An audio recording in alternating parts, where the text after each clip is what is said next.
Welcome to this training presentation on the HEDR Organizational Self-Assessment Tool for Equity and Inclusion.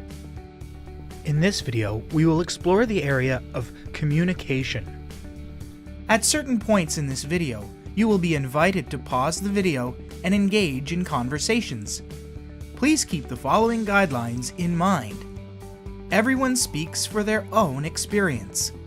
Be open to new ideas. Be sensitive and respectful. We may encounter areas that may challenge us and cause discomfort, and that's an important part of growing and learning. What is the best way to begin the process of using the tool? There are different ways to approach the indicators depending on your unique needs. Here are a few ideas. A. Prioritize. Have stakeholders do a dotmocracy activity to vote on the indicators that need most urgent attention. See the Facilitator's Guide for details. B. Adapt. Select indicators and adapt them to best meet the needs of your organization. C. Delegate.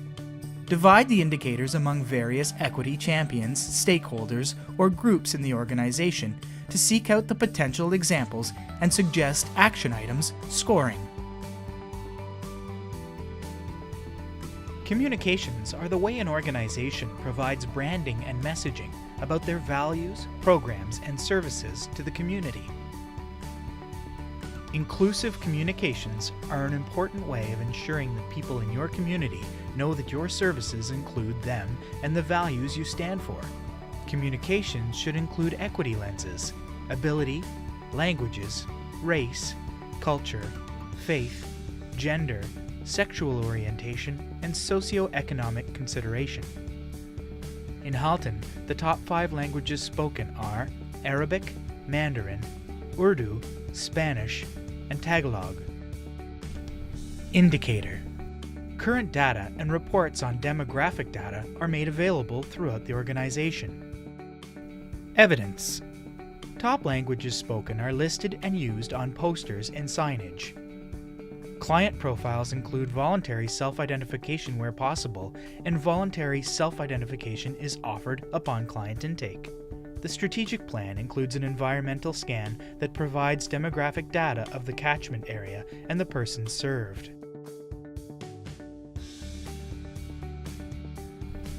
Indicator. The commitment to diversity and inclusion practices is actively endorsed regularly to the public and to stakeholders through all forms of communication. Evidence. Equity, diversity, and inclusion statements are posted in visible and non-visible locations. EDI statements are included on pamphlets, brochures, reports, and other print materials. Annual report includes updates and progress on commitment to inclusion and commitment to accessibility for all. Surveys sent to persons served and to stakeholders include questions on satisfaction with inclusionary practices and areas for improvement. The Organizational Equity Plan and Accessibility Plan is updated regularly and is accessible to anyone requesting it. Here is an example of how the Halton District School Board has built equity and inclusion into their multi-year plan. Pause the video and discuss how diversity and inclusion practices are actively endorsed regularly to the public and to stakeholders in your organization through all forms of communication. Indicator. Mechanisms have been established to ensure and enhance communications available in languages based on relevant language priorities. Evidence. Telephone language interpretation services are available and staff are trained. Face-to-face interpreters are used for critical meetings with clients. Clients are encouraged to be accompanied by interpreters or family members or support persons in all service interactions.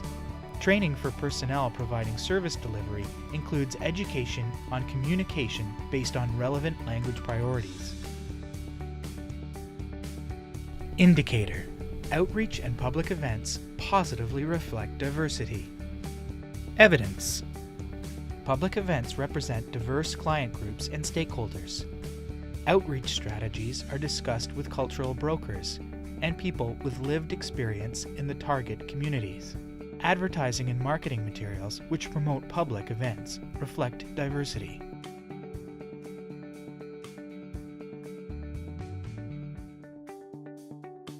Indicator. Information, publications, and visual or written portrayals of individuals or groups are inclusive, written in plain language, and portray positive, inclusive images. Evidence. Names and case studies are diverse in staff training. Same-sex relationships and non-binary gender examples are included on all publications.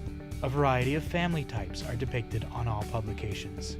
When groups identify that a publication is lacking diversity, an effort is made to change it.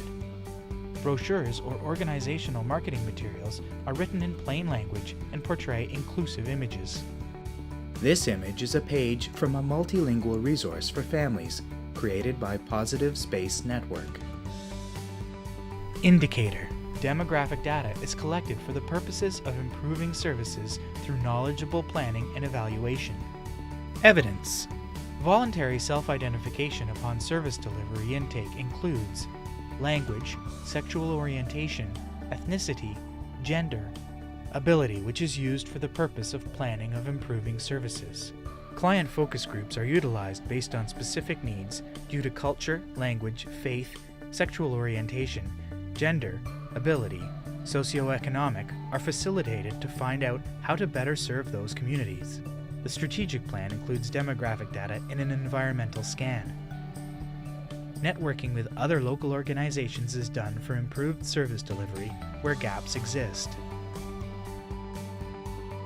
Pause the video and discuss how demographic data is collected and utilized at your organization to improve programs and services. Communicating the equity and inclusion values and goals of an organization ensures that clients and stakeholders understand your commitment to diversity and equity. Thank you for considering the indicators and the evidence that support equitable communication. We encourage you to continue to apply the organizational self-assessment tool for equity and inclusion to one of the 5 other content areas that your organization has selected to explore. You can continue with scoring and action planning. If you need assistance, view video number 2 using the HEDR Organizational Self-Assessment Tool for Equity and Inclusion. This concludes the HEDR training presentation. For more information or to book a facilitator to help you lead the self-assessment process, please contact HEDR. HEDR would like to thank the following: